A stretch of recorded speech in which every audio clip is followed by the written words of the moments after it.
Hi, I'm Miss Deda, and I'm here to talk about portfolio. If you're here, you already watch our portfolio requirement videos, and you may even have taken part in one of our portfolio session. But you may still be wondering about what is a portfolio and what should go in it. These are all very good questions, and it's very, very good that you have them. The previous session may have answered some of your question about uh, intake or the difference between the diplomas. But now let's talk about what goes in a portfolio and what you should put in it. A portfolio is a compilation of your best work. It represents what you can do, what you like, and how you see the world. It's really the sum of your artistic expression. So it means that it contains your art, your story, your vision, and your creative abilities. The most important thing when you create a portfolio is content. This is all fine and dandy and it's collated nicely, but how you present it has an impact of sort. So see it this way: if you are a gift to the world, you want to come packaged in nice wrapping paper. That is why we want to talk about this wrapping paper first. All right, so let's talk about your branding. Okay, so let's talk about this wrapping paper first. It's called branding. Normally, what you would do is you pick up your favorite color, a nice readable font. You may want to research design trends online. You go on Pinterest for that. And maybe you do so that your portfolio doesn't look so much like a PowerPoint presentation. You want to look at, design and way to put things inside your slides because you may want to use slides, but you don't want them to look like a presentation from the 90s. You may have a little mascot of yourself and you can use it on the cover, to represent yourself. And talking about the cover, you should not say portfolio. It's really Captain Obvious kind of word. Of course, it's a portfolio. I can tell it's a portfolio, but who does it belong to? So your cover should state your name and your designation or your diploma of choice if you're applying for a school. Once you establish what portfolio cover should look like and what it should say, then we can move to content. It's okay to have your heart against the plain white, gray, or black background. What you don't want to have is a jarring image that takes the attention away from your piece. Your piece is the center of attention. Do make sure to label your work properly so that we know what we are looking at. If you're not there to present for us, we should be able to figure it out. So label it in a tidy manner and clearly next to the image: illustration, character design, life drawing, concept art.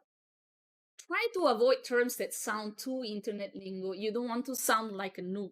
OC is Orange County. MC is Master of Ceremony. Spell the words original character or simply use the professional term character design. Again, if it's an original work, it's a bit of a Captain Obvious situation here. We will always assume that it's original artwork unless it's stated otherwise. So it's the exception that you should label. Don't use the word doodle, sketch dump, or draft. It makes your work sound cheap, fast, and sloppy. Sketches is a very professional term, and well, sketches are just that, sketches. Also, do not spell live drawing as live drawing. You're not streaming live. You're drawing from live. This will cover the idea of layout. The content is up to you. One suggestion I can give you is to show curation and variety. If you have 20 drawings of the same characters, or if they all look the same, just pick one. Don't put 20 of the same kind of drawing. It does not tell us much about you, if not that you're very comfortable in your own little space. Instead, you should have a little bit of everything. So, animals, little comics, character design, backgrounds, done traditionally or digitally, just to show us that you are not afraid to explore and push yourself beyond the boundaries of your comfort zone. What you put inside a portfolio is really up to you, but you want to grab our attention, so your best piece should go first, your second best piece maybe should go in the middle, your third best piece should go at the end. You never know which way somebody is going to flip through your sketchbook. We're in the digital age now, so that doesn't matter anymore. We scroll through things. But in the past, it used to be done this way because people open books randomly and just pick inside. So how many pieces should you put inside?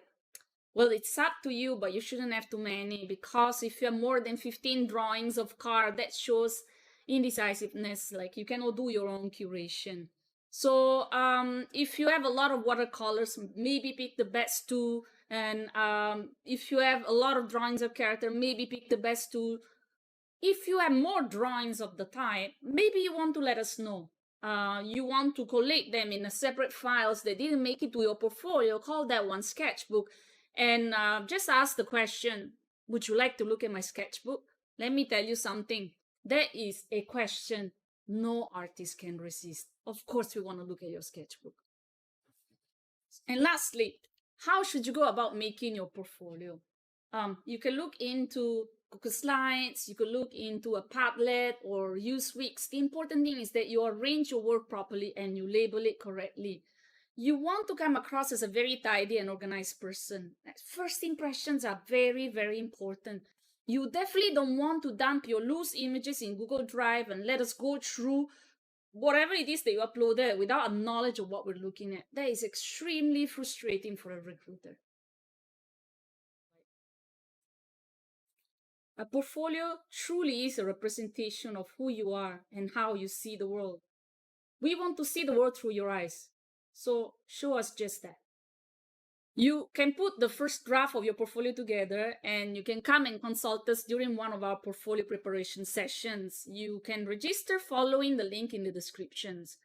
Don't forget to follow us on Instagram for updates. And if you have any questions or you would like to propose the topic of our next portfolio related video, please drop us a line in our Discord channel.